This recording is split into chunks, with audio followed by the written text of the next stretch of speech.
what I don't like about what's going on is I just view this as, well, let's watch the Democratic Party commit suicide. And like, I've been a Democrat most of my life. I kind of view myself as outside it, but I don't like watching the Democrats just commit suicide. And what I see is most of the country doesn't really, at this point, given the fraud, waste, and abuse we know is there, 90% of the country is like, get rid of that fraud, waste, and abuse.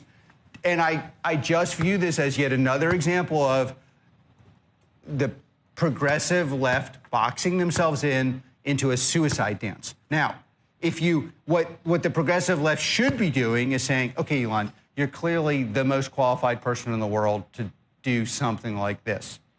We want to dialogue with you about how you're doing and what are you doing. I don't believe that's actually what happened. And again, I like Elon. I know I think he's obviously the most important builder in the world. And I just think, if you want to say my former side, I don't believe that they're actually engaging.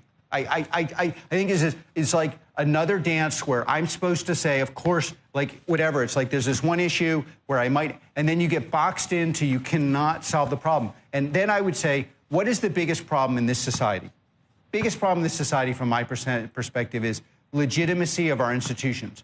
Why aren't they legitimate? They're not legitimate because, okay, do any of you really believe that 99% of your taxpayer dollars are being spent? But last and not least, and probably arguably most importantly, there's two revolutions happening.